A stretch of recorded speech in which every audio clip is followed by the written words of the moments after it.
একসময় খালের পানিতে আর সড়কের পাশে ছড়িয়ে ছিটিয়ে ফেলা আবর্জনার দুর্গন্ধে পথচারীদের জীবন অতিষ্ঠ হয়ে উঠত। সেখানে দাঁড়িয়েই এখন বুক ভরে নিঃশ্বাস নিচ্ছেন তারা। বিভিন্ন জাতের গাছ লাগিয়ে করা হয়েছে গভীর অরণ্য, গাছে গাছে বসানো হয়েছে পাখির বাসা, পরিষ্কার করা হয়েছে খালের পানি। পৃথিবীর বিখ্যাত অ্যামাজন জঙ্গলের আদলে গড়ে তোলা এই জায়গার নাম রাখা হয়েছে অ্যামাজন ময়মনসিংহ। নান্দনিক এই স্থানটি দেখতে ছুটে আসছেন সব বয়সের মানুষ। এই জায়গা আসলে আগে অনেক দুর্গন্ধ ছিল, তারপরে পরিবেশ একটু নোংরা টাইপ ছিল। এখন মোটামুটি আপনারা যে উদ্যোগ নিছেন, উদ্যোগ হিসাবে এই জায়গাটা সবার জন্য একটা চোখে পড়ার মতো এখন দৃশ্য হচ্ছে। তারপরেও বাচ্চারা খেলতে পারবে, আনন্দ করতে পারবে, এই জায়গাটা উপভোগ করতে পারবে। এবং আমাজন জঙ্গল বলতে একটা কিছু ছিল, তার মানুষ এটা দেখে মনে করবে হ্যাঁ, আমরা যে ব্রাজিলের আমাজন জঙ্গল ছিল, এখন বাংলাদেশে আমাদের একটা আমাজন জঙ্গল আছে, তা আমরা উপভোগ করতে পারবো। আগে হচ্ছে কি এই জায়গাটায় খুবই নোংরা ছিল, গন্ধ ছিল, ঠিকভাবে দাঁড়ানো যাইতো না। তারপর এই দিক দিয়ে রাস্তায় মানুষ গেলে তাও হচ্ছে কি ঠিকঠাক ভাবে দেখতে পারতো না। এখন জায়গাটা পরিবেশটা ঠিক করছে, উন্নত করছে, সবকিছু সুন্দর হচ্ছে, মানুষ আসতেছে, দেখতেছে, দাঁড়াইতেছে, যেরকম আমরা দাঁড়াইছি। ময়মনসিংহ শহরের প্রবেশদ্বার জেলখানা রোডের পাশে ঘন জঙ্গলে ঘেরা একটি জায়গা।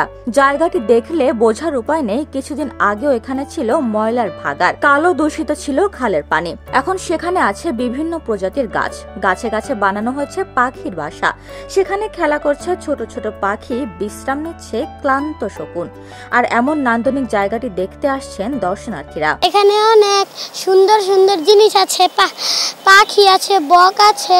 এটা আরো অনেক বড় করা দরকার। আমার এটা খুব ভালো লেগেছে। এই এলাকাটা অনেক বিভিন্ন ধরনের প্রাকৃতিক পাখি, শিয়াল, বক, টিয়া পাখি, বিভিন্ন ধরনের গাছ, ফুলের গাছ, অনেক কিছু লাগানোর পরে সবাই এখানে এসে দেখতেছে, সুন্দর লাগতেছে, সবার কাছে ভালো লাগতেছে। এ থেকে আমরা সবাই আনন্দ ভোগ করতেছে আর কি। ইচ্ছা শক্তি থাকলেই একটি পরিষ্কার পরিচ্ছন্ন শহর গড়ে তোলা যায়, তা সম্ভব করতেই এমন উদ্যোগ নেওয়া হয়েছে বলে জানান সামাজিক সংগঠন আইকনিক ময়মনসিংহের চেয়ারম্যান। প্রকৃতির ব্যাপারটাকে সংরক্ষণ করার জন্য এবং এখানে একটা ওয়াইল্ড লাইফ গড়ে উঠেছে, এটিকে সংরক্ষণ করার জন্যই আমরা আমাদের এখানে আসা। আর আমরা চেয়েছি আমাদের শহরটা নান্দনিকভাবে সাজুক। আমরা বিগত দিনেও কিছু কাজ করেছি, খুব ছোট আকারে করেছি, যে হ্যাঁ করা যেতে পারে, করা সম্ভব, ইচ্ছা সত্যি থাকলেই করা সম্ভব, সব কিছুই সম্ভব। তো আমরা সেই লক্ষ্যে আসলে কাজ করে যাচ্ছি এবং ওই লক্ষ্য থেকে আসলে অ্যামাজন ময়মনসিংহটা তৈরি করা হয়। এবং অ্যামাজন ময়মনসিংহ নামের পেছনের কারণটা হচ্ছে এখানে যে বনায়নটা গড়ে উঠেছে, এটা একটা গভীর অরণ্যর মতোই আপনি বলতে পারেন। আমরা এটা নিয়ে মূলত কাজ করেছি।